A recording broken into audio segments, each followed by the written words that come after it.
Hello friends, Neha એજ્યુકેટરમાં આપનું સ્વાગત છે. આજે હું તમારા માટે લઈને આવી છું 24 એપ્રિલ 2026ના મહત્વના કરંટ અફેર્સ, જે તમારી આવનારી પરીક્ષામાં તમને ખૂબ ઉપયોગી થશે અને ચોક્કસથી એક માર્ક અપાવશે.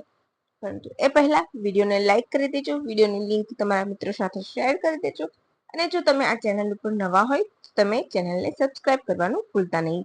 હું ટૂંક સમયમાં જ તમારા માટે ગુજરાતના વારસાને આગળની સિરીઝ ચાલુ કરીશ.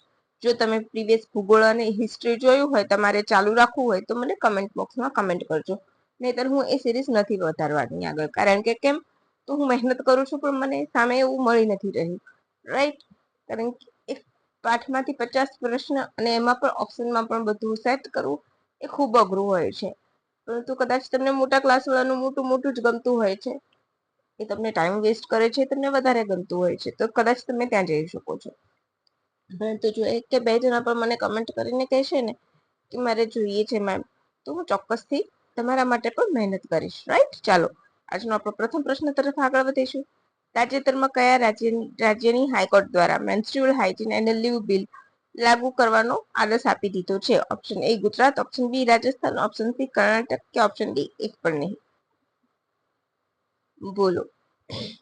મેન્સ્ટ્રુઅલ હાઇજીન લીવ બિલ એટલે કે પેઇડ લીવ મહિલાઓને આપવાનો જાહેર કર્યું છે હાઈકોર્ટ દ્વારા. તો અહીં આપણો જવાબ આવશે option C Karnataka.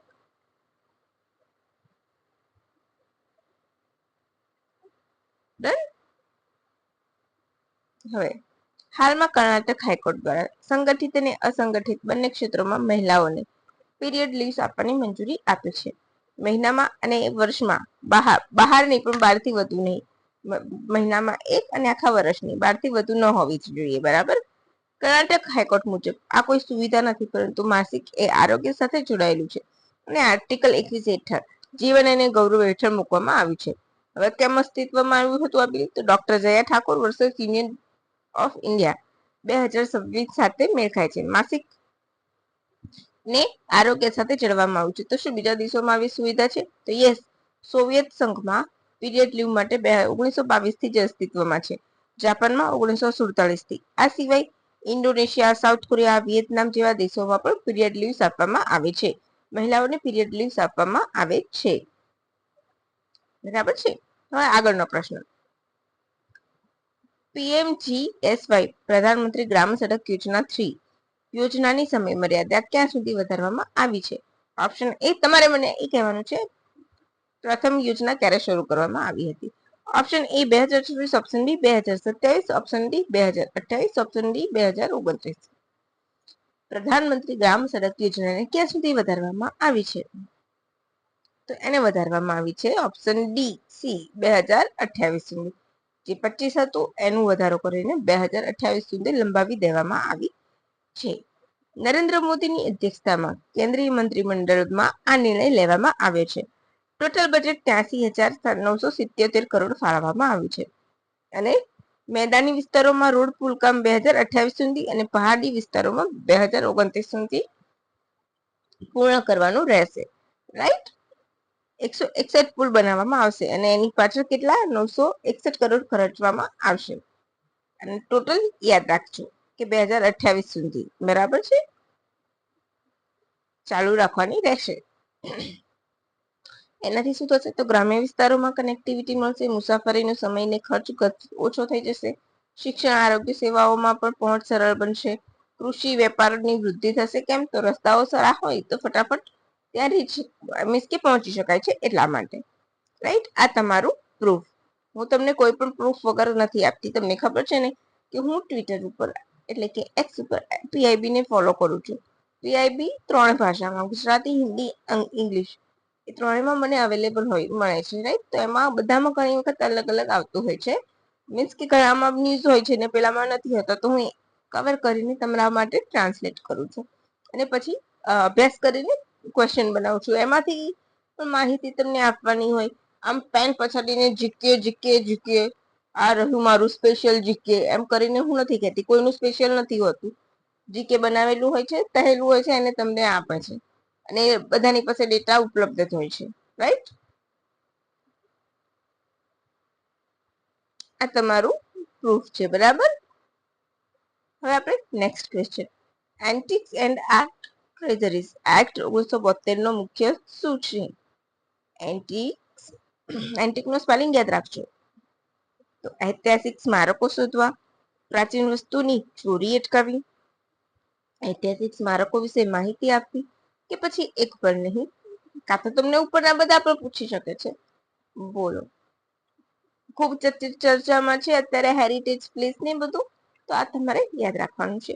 Option B શું આવશે? Option B. કેમ તો આવા બે છે આવશે આગળ. મેં બહુ જ ડિટેલમાં કરાવ્યું છે. આ વિડીયો બિલકુલ પણ સ્કીપ કર્યા વગર જોજો. આમાંથી તમારા પ્રશ્ન આવશે તો તમને 100% વિધાન વાક્યમાં પૂછાશે તો તમે કન્ફ્યુઝ થશો. એટલે પ્લીઝ આ ધ્યાનથી જોજો, બરાબર. હવે antics and art treasures act 1972 જે ભારત સરકારની સાંસ્કૃતિક ધરોહરને સુરક્ષિત કરવા માટે મહત્વપૂર્ણ કાયદો છે. એમાં આર્ટ, ક્રાફ્ટ, સ્કલ્પચર, એન્ટિક વસ્તુઓ, જૂની જે મૂર્તિઓ છે, શિલ્પકલા છે, ધાતુકમની મૂર્તિઓ છે, હસ્તકલાની બનાવેલી દરેક વસ્તુ છે, બધું જ અંદર આવી જશે. ભારતીય પુરાતત્વ સર્વેક્ષણ હેઠળ 3686 કેન્દ્રીય રીતે સંરક્ષિત સ્મારકોનું રક્ષણ કરે છે, બરાબર. અને આ એનું રક્ષણ કરે છે, જે મજબૂત સંરક્ષણ પ્રણાલીને વૈજ્ઞાનિક રીતે સંરક્ષણ આપે છે. હવે યાદ રાખજો ધ્યાનથી, નિયમ વાંચજો, આ લાઈન્સ યાદ રાખજો. ભારતમાં આવા વારસાને પ્રાચીન સ્મારકો અને પુરાતત્વીય સ્થળો અને અવશેષો અધિનિયમ 1958 હેઠળ સુરક્ષિત રાખવામાં આવે છે.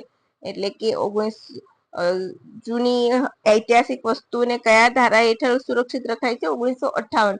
અને 72 પૂછશે તો તમારે યાદ રાખવાનું છે કે ચોરી અટકાવી, યાદ રાખજો.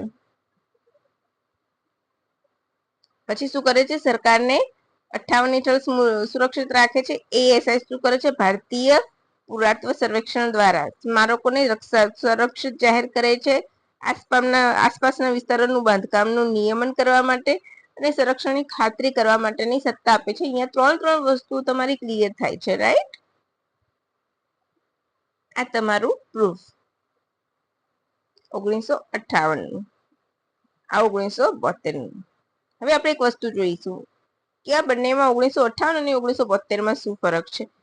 તો 1958 ancient monument archaeological site and remains act, તો આને ઘણી વખત AMASR કહે છે, રાઈટ. અને antique and art treasures act 72. તો 1958 એક્ટ અચલ વારસો, એટલે કે જે ફરી નથી શકતું, લાલ કિલ્લો છે, તાજમહેલ છે, એ બધી વસ્તુ આવશે. એન્ટિક્સ એક્ટ 72 શું? ચલ વારસો, એટલે કે મૂર્તિકલા, હસ્તકલાની બનેલી વસ્તુ, એ બધું ફરી શકે છે, ચોરી થાય એને રક્ષણ આપે છે.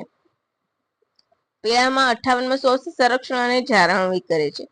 એન્ટિક એક્ટ 72 શું આવશે? ચોરી તેમજ વેચાણ માટે એનું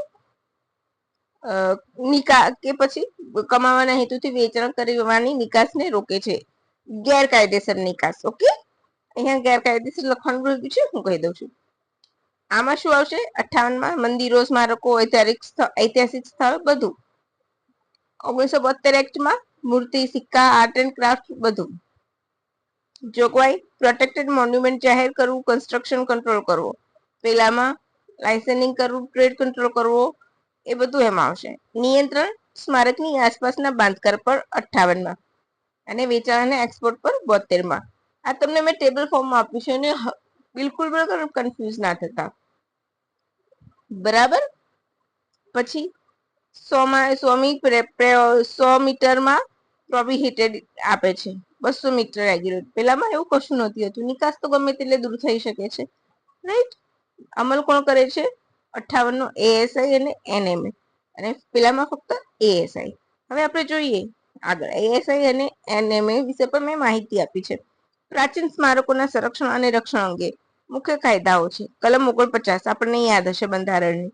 રાષ્ટ્રીય સ્મારકોના મહત્વના જાહેર કરેલા કલાત્મક અને ઐતિહાસિક રસ ધરાવતા સ્મારકો, સ્થળો, વસ્તુઓની રક્ષણ કરવાની ફરજ છે, બરાબર છે ને. 51A(F) હેઠળ નાગરિકની ફરજ છે, બરાબર. એક મૂળભૂત હકમાં આવશે અને એક આવશે ફરજમાં નાગરિકનું.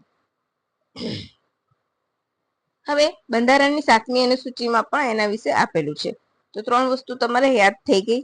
હવે કેન્દ્રમાં પ્રવેશ 67 રાષ્ટ્રીય સ્મારકોને મહત્વના પુરાતત્વીય સ્થળો અને કેન્દ્રના અધિકાર ક્ષેત્ર હેઠળ આવે છે. રાજ્યમાં રાષ્ટ્રીય મહત્વના જાહેર ન કરાયેલા સ્મારકો રાજ્ય સરકારની યાદી હેઠળ આવે છે. જેમ કે અહીંયા અમુક હોય કેન્દ્ર સરકારે કરાય તો કેન્દ્ર સરકાર જ જાળવણી કરશે, પરંતુ રાજ્યના અમુક સ્મારકો હોય, રાજ્યના ઇતિહાસ સાથે જોડાયેલા હોય, તો એની કદાચ કેન્દ્રમાં સમાવેશ ન થયો હોય તો એની જાળવણી કામ કરવાનું રાજ્ય સરકાર કરશે. ઓકે.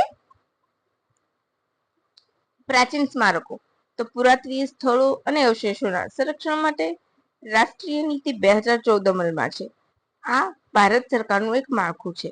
શું છે? ભારત સરકારનું માળખું છે, જે રાષ્ટ્રીય મહત્વના સ્મારકો અને વૈજ્ઞાનિક સંરક્ષણ અને સંચાલનનું માર્ગદર્શન આપે છે. પ્રાચીન સ્મારકો અને પુરાતત્વીય સ્થળો અને અવશેષો, હમણાં મેં તમને કહ્યું હતું જે એનું આ ઇંગ્લિશ છે, AMASR, યાદ રાખજો. રાઈટ. હવે આપણે અહીંયા જોઈએ, જો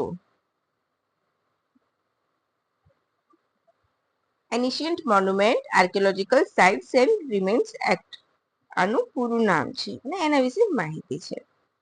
બરાબર છે. અધિનિયમ 1958, બરાબર, યાદ રાખજો. હવે ASI 1861 માં સ્થાપના થઈ હતી. સંસ્કૃતિ મંત્રાલય હેઠળ હાલમાં કાર્યરત છે. શું કામ કરે છે? તો પુરાતત્વીય સંશોધન અને રાષ્ટ્રીય મહત્વના પ્રાચીન સ્મારકો અને સ્થળોના રક્ષણ માટે દેશનું મુખ્ય સંગઠન છે. 1958 હેઠળ કાર્યરત છે. હાલ કેટલી કેન્દ્રીય સંરક્ષિત સ્મારક છે? તો 3686. યાદ રાખી લેજો. પછી NMMA તો રાષ્ટ્રીય સ્મારકો અને પ્રાચીન વસ્તુઓ પરનું મિશન છે. 2007 સ્થાપિત છે. આ મિશનનો ઉદ્દેશ દેશના તમામ સ્મારકો અને પ્રાચીન વસ્તુઓનું દસ્તાવેજીકરણ કરીને યાદી બનાવવાનું છે. બરાબર છે. સિમ્પલ આટલું જ યાદ રાખવાનું છે. અત્યાર સુધી 11,406 નિર્માણ પામેલા વારસા અને સ્થળોને 12.48 લાખ પ્રાચીન વસ્તુઓનું દસ્તાવેજીકરણ કર્યું છે. એના ઉપરથી આપણને યાદ આવ્યું, હેરિટેજ સાઇટ પર આપણે યાદ આવવું જોઈએ. કેટલી છે? 44. રાઈટ. એમાં 36 સાંસ્કૃતિક, 7 કુદરતી અને 1 મિશ્ર. છેલ્લી મરાઠા લેન્ડસ્કેપ હતી. ગુજરાતમાં 4 સાઇટ છે હેરિટેજ. બરાબર છે. કઈ કઈ? તો ચાંપાનેરનો કિલ્લો, પછી રાણી વાવ, પછી અમદાવાદ સિટી અને છેલ્લે તો ધોલાવીરા. એટલું યાદ રાખી લેવાનું છે. ભૂલી ગયા હો તો તમે નોટ ડાઉન કરી લેજો. બરાબર છે. હવે ખૂબ અગત્યનો પ્રશ્ન, આને 7 સ્ટાર લગાવજો. આગામી કોઈ પણ પરીક્ષામાં આ પ્રશ્ન ચોક્કસ આવશે. ભારતની 99મી વેટલેન્ડ સાઇટ તરીકે કોને માન્યતા આપવામાં આવી છે? ભારતની 99મી વેટલેન્ડ સાઇટ, અહીંયા વટ લખાઈ ગયું છે, વેટલેન્ડ સાઇટ તરીકે કોને માન્યતા આપવામાં આવી છે? ઓપ્શન એ છારીટાન, ઓપ્શન બી કેવલાદેવ રાષ્ટ્રીય ઉદ્યાન, ઓપ્શન સી શેખા પક્ષી અભયારણ્ય, ઓપ્શન ડી એક પણ નહીં. તો અહીંયા આપણો જવાબ આવશે ઓપ્શન સી શેખા પક્ષી અભયારણ્ય, ઉત્તર પ્રદેશ, અલીગઢમાં આવેલું છે. આગળ પ્રૂફ પણ મળશે. રાઈટ. અલીગઢથી 17 કિલોમીટર દૂર 40 કિલોમીટરમાં ફેલાયેલ છે. આ જાહેરાત પર્યાવરણ મંત્રી ભૂપેન્દ્ર યાદવ દ્વારા વિશ્વ અર્થ દિવસ ક્યારે ઉજવવામાં આવ્યો હતો? 22 એપ્રિલના રોજ ઉજવવામાં આવ્યો હતો. ત્યારે કરવામાં આવી હતી. અને પ્રથમ વખત ક્યારે ઉજવાયો હતો વિશ્વ અર્થ દિવસ? 1970માં. તમારે મને થીમ કમેન્ટ કરવાની છે. આ જુઓ તમારું પ્રૂફ. હવે હાલમાં ભારતમાં રામસર નેટવર્કમાં 276% વધુ વિસ્તાર આવેલો છે. આપણે હવે આટલું કરંટ અફેર થઈ ગયું. હવે આપણે જીકે જોઈએ. બરાબર છે. તો 276% વધુ વેટલેન્ડ સાઇટ છે. ગુજરાતમાં 3.49 લાખ હેક્ટર વિસ્તાર વેટલેન્ડ હેઠળ આવે છે. જળ પ્લાવિત વિસ્તાર માત્ર કુદરતી સૌંદર્ય જ નહીં, પરંતુ જળ શુદ્ધિકરણ, પૂર નિયંત્રણ, હવામાન સંતુલન, બાયોડાયવર્સિટી એટલે કે જૈવ વિવિધતાના સંરક્ષણમાં પણ મહત્વનો ભાગ ભજવતો હોય છે. ભારતમાં 3જા નંબરમાં છે. ઓકે. શેમાં? તો વેટલેન્ડ સાઇટ ધરાવવામાં વિશ્વમાં. ઓકે. અને એશિયામાં પ્રથમ ક્રમે છે. યાદ રાખી લેજો. વિશ્વમાં 3જા ક્રમે અને એશિયામાં પ્રથમ છે. તો પ્રથમ કોણ છે વિશ્વમાં?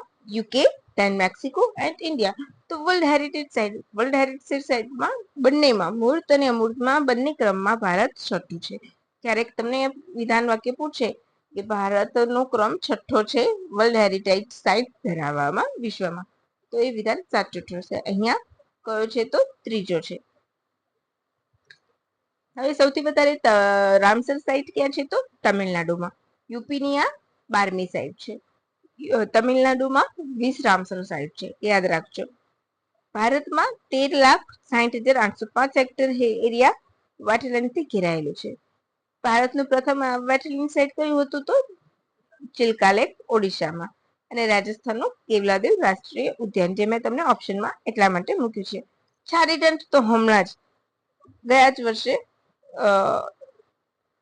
97મી 98મી વેટલેન્ડ સાઇટમાં, એને 98મી વેટલેન્ડ સાઇટ કહી શકો છો, કે છેલ્લા ગયા વર્ષે એને છારીદંડ કચ્છમાં આવેલું છે, વેટલેન્ડ સાઇટ જાહેર કરવામાં આવી હતી. સૌથી મોટી રેમસર સાઇટ કઈ છે તો પશ્ચિમ બંગાળનું સુંદરબન, અને નાની તો રેણુકા વેટલેન્ડ. ગુજરાતમાં 5 વેટલેન્ડ છે: નળ સરોવર, થોળ અભયારણ્ય, વઢવાણા, ખીચડીયા અને છારીદંડ. નળ સરોવર અમદાવાદ સુરેન્દ્રનગર વચ્ચે છે. 120 કિલોમીટરમાં ફેલાયેલું સૌથી છીછરું તળાવ છે. થોળ અભયારણ્ય મહેસાણામાં છે, ઘણીવાર ગાંધીનગર આવે છે. વઢવાણા વડોદરામાં છે, ગાયકવાડના સમયમાં બનેલું છે. ખીજડીયા જામનગરમાં છે, ખારો દરિયો અને બીજી તરફ મીઠા પાણીનું સરોવર છે. છારીદંડ કચ્છના બન્નીના ઘાસના વિસ્તારમાં આવેલું છે.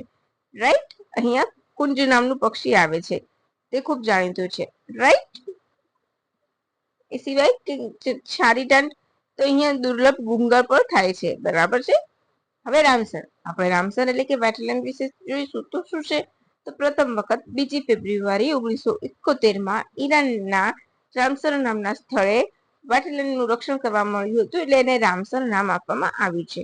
75 થી કાર્યરત થયું. ભારત 82માં હસ્તાક્ષર કર્યા. રાઈટ. ભારતમાં 82માં હસ્તાક્ષર થયા. 2025માં તો એની પણ કોપ મળે છે, તો ઝિમ્બાબ્વેમાં વિક્ટોરિયા માટેમાં મળી હતી. દર 3 વર્ષે કોપ મળે છે. ભારતમાં હજુ એક પણ વખત કોપ મળી નથી, અને એ કોપનું સભ્ય 3 વર્ષ સુધી ઝિમ્બાબ્વે રહેશે. તો આટલું રામસર માટે તમારે યાદ રાખી લેવાનું છે. અને 1996 થી વર્લ્ડ રામસર એટલે કે વેટલેન્ડ ડે ઉજવવામાં આવે છે. તો ક્યારે ઉજવવામાં આવે છે તો 2 ફેબ્રુઆરી એ રામસર દિવસ કે વેટલેન્ડ ડે કહેવામાં આવે છે. આટલો ડે તમને એવું નથી લાગતું કે મેં તમને બહુ બધી મસ્ત માહિતી આપી છે, તો એક લાઈક થઈ જાય, શેર થઈ જાય, એક કમેન્ટ થઈ જાય. ને આજનો છેલ્લો પ્રશ્ન: દર વર્ષે પુસ્તક દિવસ અથવા તો વિશ્વ પુસ્તક દિવસ એને ઇન્ટરનેશનલ બુક્સ ડે પણ કહેવાય છે, અને દર વર્ષે પુસ્તક દિવસ એન્ડ કોપીરાઇટ ડે દિવસ ક્યારે ઉજવાય છે?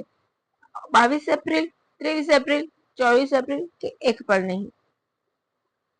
તો અહીં આપણો જવાબ આવશે 23 April. Okay. World books and copyright day 23 April.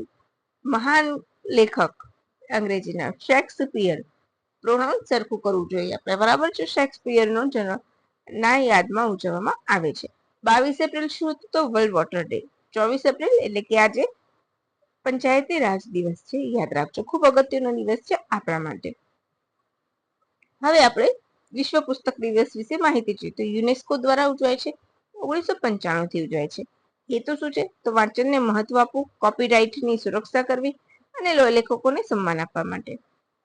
આ દિવસે શેક્સપિયરનું મૃત્યુ થયું હતું, એની યાદમાં ઉજવાય છે. 2001 થી હજુ મારી પાસે થીમ નથી આવી. થીમ આવશે તો હું અંદર એડ કરી લઈશ. હવે તમને ખ્યાલ છે કે જ્યારથી બુક્સ દિવસ ઉજવવાનું શરૂ કર્યું એના 6 વર્ષ પછી કોઈ પણ શહેરને વર્લ્ડ બુક કેપિટલ તરીકે જાહેર કરવામાં આવે છે. તો 2001 થી આ પરંપરા શરૂ થઈ ગઈ. એમાં સ્પેનનું મેડ્રિડને first capital, world book capital city જાહેર કરવામાં આવ્યું હતું. તો શું ભારત હતું? યસ, ભારતમાં પણ વર્લ્ડ બુક કેપિટલ બનેલી છે, નવી દિલ્હી 2003માં. અત્યારે હાલ કયું શહેર છે તો રબાત વર્લ્ડ બુક કેપિટલ તરીકે પસંદ કરવામાં આવ્યું છે. અહીં આપણું વર્લ્ડ બુક દિવસની વિશે માહિતી પૂરી થાય છે. હવે ખૂબ અગત્યનું, 24 એપ્રિલ એટલે કે આજનો દિવસ કયા દિવસ તરીકે ઉજવવામાં આવે છે તો પંચાયતી રાજ ડે તરીકે ઉજવવામાં આવે છે. તમે ચિતા આંદોલન વિશે ના ભણ્યા હોય ને તો એક વખત જોઈ લેજો. 24 એપ્રિલ અમારા કાલના વિડીયોમાં જોજો કે ચિતા આંદોલન ક્યાં શરૂ કરવામાં આવ્યું છે, કેમ કરવામાં આવ્યું છે. ખરેખર એક્ઝામની દ્રષ્ટિએ ખૂબ અગત્યનું છે, એટલા માટે. 24 એપ્રિલના રોજ મનાવવામાં આવતો દિવસ 73માં બંધારણીય સુધારા અધિનિયમની અમલીકરણની યાદમાં ઉજવવામાં આવે છે. 1993 અમલમાં મૂકવામાં આવ્યો હતો અને 92 પસાર કરવામાં આવ્યો હતો. યાદ રાખજો. પંચાયતોને લગતો કઈ કલમ હેઠળ આવે છે? આપણે પંચાયતી રાજ એ તમારે મને કહેવાનું છે. તેમણે ભારતમાં પંચાયતી રાજની સંસ્થાને બંધારણીય દરજ્જો અને માન્યતા આપવામાં આવી હતી તેની યાદમાં ઉજવાય છે. હવે આ દિવસે શું થશે? તો પંચાયત એડવાન્સમેન્ટ ઇન્ડેક્સ છે આજે આવશે એટલે આપણે કાલ બીજા નેક્સ્ટ વિડીયોમાં આપણે લઈ લઈશું. મેરી પંચાયત મેરી ધરોહર પરના 3 પુસ્તકો પણ વિમોચન કરાશે. એના સિવાય એના ઉપર ગ્રામીણ વારસા પરના 3 સચિત્ર પ્રકાશનો પણ વિમોચિત થશે. કયા? તો ત્રિપુરાના ગ્રામીણ વારસા પર મેનોગ્રાફ, તિરુપતિના ઉપર છે અને ઉત્તરકાશી 3 જગ્યાએ યાદ રાખજો. ત્રિપુરા, તિરુપતિ અને ઉત્તરકાશીના મેમોગ્રાફ રજૂ કરાશે. હવે આ યાદ રાખજો આપણે પંચાયતી રાજ વિશે બેઝિક્સ શું છે? તો 70માં લોર્ડ મેયો દ્વારા સ્થાનિક સ્વરાજ્યની શરૂઆત કરવામાં આવી. લોર્ડ રિપનનો પ્રસ્તાવ હતો Magna Carta for local self government. 1957 Balwantrai Mehta સમિતિએ ત્રિસ્તરીય પંચાયતી રાજની ભલામણ કરી. 1959 નાગોરમાં પ્રથમ ગ્રામ પંચાયત લાગુ કરવામાં આવી રાજસ્થાનમાં. 1992 73મો બંધારણીય સુધારો પસાર થયો હતો. યાદ રાખજો.